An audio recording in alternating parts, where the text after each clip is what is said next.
Broadcasting from our studio in Ocala, Florida. Welcome to the Parlor, your hub for independent art and entertainment, as well as a platform to showcase independent artists and entertainers abroad. On our show today, we have the talented, very talented, I should say, independent artist, as well as filmmaker, horror filmmaker, Miss Erica Summers. And I'd like to say Ryan and I would not be here right now if it wasn't for Miss Erica Summers. I know I wouldn't be behind the camera shooting film the way I do. So thank you so much, just off the top. Absolutely. You are so welcome, and thank you for everything that you've done for me as well. Both of you. Oh, we didn't do much. I just started as a musician, so that was. I showed up and I said yes. I mean that puts me in a weird cusp for things. But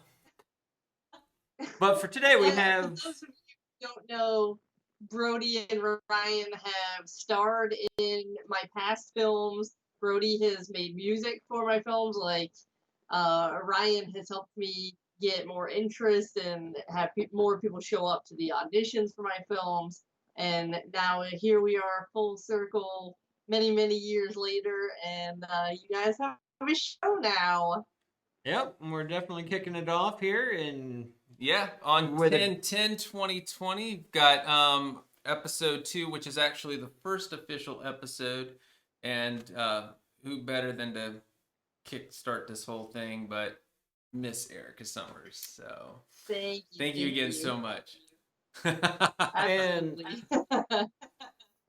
Erica here has a new movie coming out called Obsidian, and this particular movie is getting worldwide recognition, as Erica is a female director, and since it's hard in this industry in order to kind of get some recognition out of it. Is that right? Yes. In fact, the film industry as a whole is very male dominated, so it's 95%, roughly 95% male filmmakers across the board. And then horror is an even smaller amount of female filmmakers and directors than like regular films. So I'm definitely one of a very select few women bringing you lots of blood and guts and horrific stuff. And this movie is no different. In fact, I really tried to amp everything up, the drama, the gore, the body horror. It's definitely a mixture of body horror and a monster movie. So that's nice. Very cool. Very nice. Very cool. So, is there any news or updates on the first teaser trailer and or trailer for Obsidian? Yes. Yes, actually, it will be premiering hopefully tomorrow. If not tomorrow, then Saturday. So by the time this airs, it will already be out and available for everyone to see. It'll be on our website, www.obsidianmovie.com. Nice. It'll be on our Facebook. It'll be on our Instagram. Nice. We'll be basically whoring it out for anyone to see. But I'm very excited. I've been working very hard on the trailer for the last few weeks. Oh, yeah. And I'm really excited to show you guys what we got and give you guys the first taste of things to come. Oh, we look forward to it. And when are you planning release of the movie? It's difficult to say an exact date right now because I'm wrapping things up and I'm trying to coordinate with our composer right now. So without rushing him and sacrificing any quality, and I'm always finding new little things to, fix and tweak so that it's definitely worth the wait and it's as polished as it can be. But it will be actually finished very soon. I'm hoping by mid-October, so shortly after this airs. Oh, very cool. I'm hoping that will be when it's finished, and then we'll be submitting it to festivals worldwide. And I think we're going to also, we've kind of had to play with our model of things and do things very differently than we have before because of COVID and because it's limited or like festival run and us being able to shake hands and answer questions about the movie on the road and stuff like that. So right now we're kind of modifying it, and I think what we're going to do is send it off to a lot of festivals worldwide, some that we've been in before, some that we've never been in before.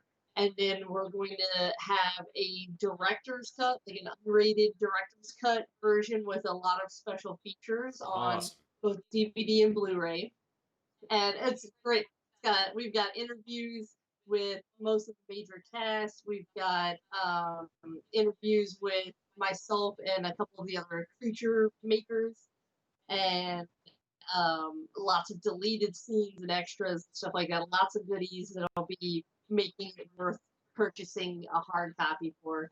So I think we're going to try to release that on a limited scale, Mhm. and then seek distribution like their rated version or a version for just them. So um, they usually like to change little things in the marketing materials and stuff like that a little bit when they get a hold of it. So we'll do basically our run with it and the uncut way that Erica Summers wants it. And then we'll let the distributors try to get it out to a wider audience doing the magic that they do. Nice. Understood. Could you give us some of the highlights of the plot of the film? Yes, absolutely. So basically, Obsidian is a clinical trial drug. It's in phase 1. So basically, this is the first time humans are taking it. So they're the guinea pigs. They're the first ones trying this miracle drug that has been tested on rats and is, allegedly a miracle in a pill form. And so Dr. James Walsh, he is conducting this trial, and we've got this motley crew of it's an ensemble cast of very different personalities, and they're all there for different reasons, different scars, different backstories, and things like that. But they're all taking this drug that's supposed to regenerate your skin tissue and basically make it like it never happened. So this could revolutionize healthcare and plastic surgery in a way that nothing else ever has. You Oh take, wow. you cut the wound, you take a pill, boom, it's magically basically all fixed. So the drug begins to work, and they all start seeing like the results of it, except one. And then the problem becomes the drug begins to work too well, and it goes a little overboard. And then bad things start happening, and then their characters conflict, and bad things start happening on a human level, just between all these different characters. And it creates this perfect storm that by the end, it's absolute chaos and anarchy. And it's definitely a slow burn. It starts out very slow, there's a lot of setup, but by the end, you're left just like in shock because there's just so much craziness happening, so many like different things, and the ending is a typical Erica Summers ending. My movies are notorious for having bleak endings, where I try to make endings that, in my opinion, mirror real life. And in my life, I'm an open book, and my life is definitely the hero doesn't always win. Is all I'm. Well, in the It's horror genre, it like I really said, has a tendency to do that on some aspects, or at least put them into such a downfall. It makes it yeah, very, very complicated. So I was going to ask right. a question with regards to just for everybody out there. Like, I'm sure they're probably asking a question like, how did she get to this point doing what it is that she does? And I feel like you do it fantastically. So I figured I'd ask the question, Thank um, you. uh, where did all this begin for you? And as far as finally getting to the point where it was like, this is my love. This is everything that I've wanted to do. and I'm not going to stop. Well, I was 16 and I desperately wanted to be an actress. I tried out for local plays. I couldn't get a part to save my life. So I decided I'm going to write a script and I'm going to star in a movie so that I have something for a reel so that Hollywood can see how talented I am so I can move out to California and star.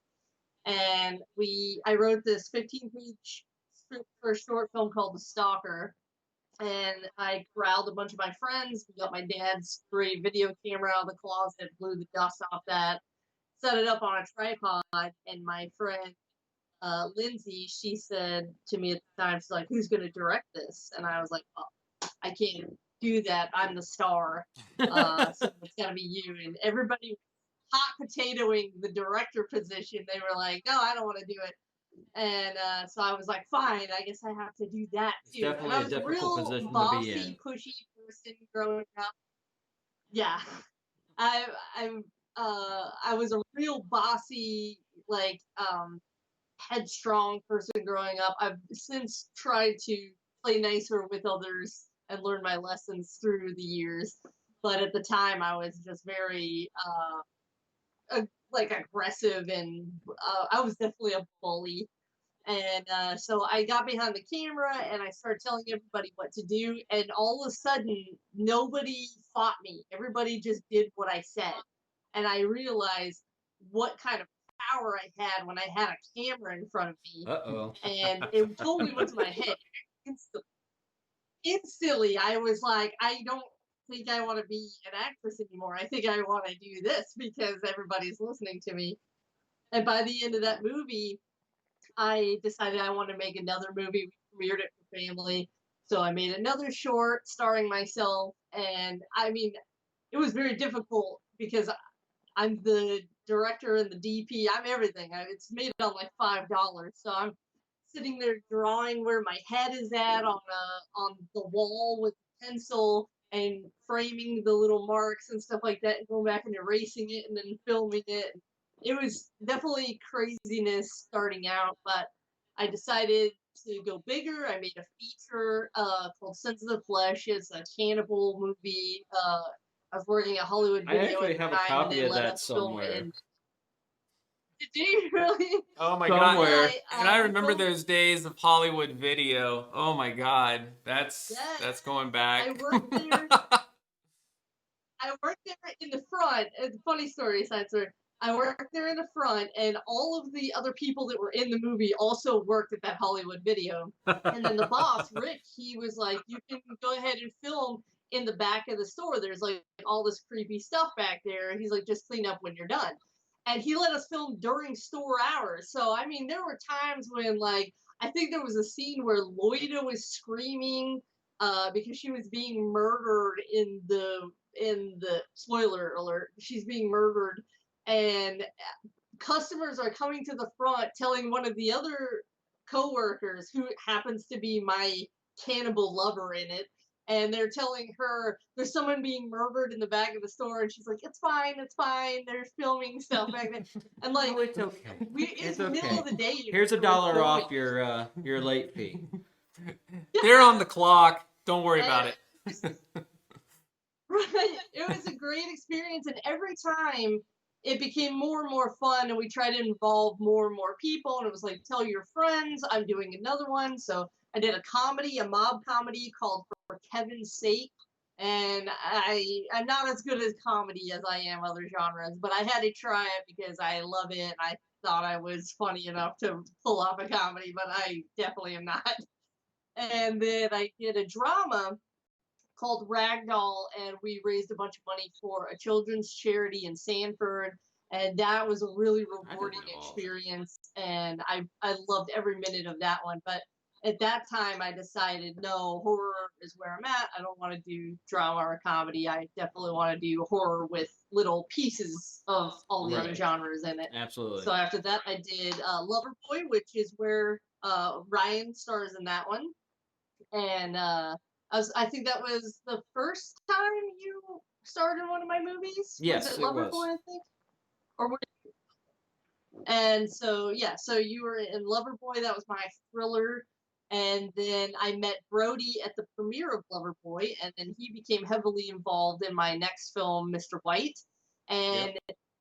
years later, I wrote the script for Obsidian, which was previously called The Black Hills. Yeah. And I remember it's that. been a long time coming. We got wrapped up. Yeah, we got wrapped up with a couple of producers. Things didn't work out. We just weren't seeing eye to eye, so we had to wait until contracts ran out. And once I got the movie back under my control, we hit the ground running. And a year and a half later, we're here getting ready to release it to the world. So, and I love it. I want to do this for the rest of my life. I don't really make any money at it. In fact, I pour pretty much every free dollar that I have back into my next one or into programs for filming them. But this is all I want to do for the rest of my life. I will sell what I have to do and work whatever job I have to work to be able to make my movies the way that I want to make them and keep trying Well, to entertain people. That's we've got the your whole, back, whole and we'll goal of life. help Thank put you. it out there for everybody to see whenever it comes out, even the trailer. Yes. I was, Thank you. Yes. no, absolutely. I was just gonna ask. I mean, is there any, I mean, just tidbit of advice that you would like to give to any other independent artist that's up and coming, or I guess striving and Absolutely. working to Yeah. get to your point right now? I mean, is there any words of Right. encouragement that you'd like to give? Yeah. I mean, my real advice is if you're not too far into it, pick something else because it's often very, very, very, very difficult, and sometimes the reward does not always outweigh the work. And so, on a joking slash also a serious note, if you're thinking about doing it, I don't recommend it. It's not a good way to get rich. It's not a good way to get famous, but it is the most fulfilling activity or career path I could have ever chosen for myself because I fancy myself an entertainer. I want to entertain people with every fiber of my being. So for me, it's the perfect fit. And I get to basically play God. I get to make characters. I can kill people off. I can make people be born. I can make the winner win or the winner lose. I Yeah, have let all that your world be control. portrayed And for it's everybody you know, else. be yeah. So, as far as my advice for filmmaking, I say personally, don't wait until you have like a producer or you have a big budget. I say personally, the thing that has worked for me is grab a camera and go. Start Yeah, filming make it something, work. and or, yeah, like do not take no for an answer or you will never get anywhere. You will never succeed at this career path. And more than anything, you're not competing with your fellow man. You're don't get a case of the keeping up with the Joneses. Oh, I need a better camera so I can beat him at the festivals or anything like that. Your competition is only you. And I know that's difficult. You want to be like all these other famous directors out there. You want to be big and famous and rich. And I get that. But at the same time, the most important thing to remember is you're only competing with your past work Yes, at the absolutely. end of the day. So try to make whatever you do be better than the last thing you did, and you're winning. It may not feel like it at the time, but you're well on your way and you're taking another step up that giant mountain toward achieving this dream. So definitely just try to beat yourself. Just try to don't beat yourself up, but beat yourself. Know what you're capable of and then say, how do I get past that? How do I Right. blow that out of the water? So that's all I try to do for me. There's a lot of people that I envy or sometimes get a little bit of jealousy over that. A lot of times I'm like, man, we were making films at the same time and mine are better than his and how come he's winning everything or he's getting all this money. it doesn't matter. At the end of the day, I know in my heart of hearts, Obsidian is better than Mr. White. Mr. White was better than Loverboy, and my next movie will be better than Obsidian. I won't stop until it is. So Well, I that's I why I can't say wait to just be yourself. I can't wait to see it. Yeah, same here. And I can't wait to be able to showcase it and to aid Do our review. do our review, put it out there for Yes! everybody to be able to link That to would your be great. website, I'll send to you your copies. page. I mean, Absolutely. we'll totally do everything we can, as far as further pushing it forward for you. We want to thank you again for joining Great, us. thank you. Everybody out there, we do have a longer cut that's going to be showcasing on our website with a little bit more details and some more stories behind Obsidian. In the meantime, hit that subscribe button. I think it's going to be over here. No. It's going to be right here. And the bell, all that fun stuff. Check us out on our website, the Parlor Productions with the Z.com. Check out obsidianmovie.com. And we will check you next time.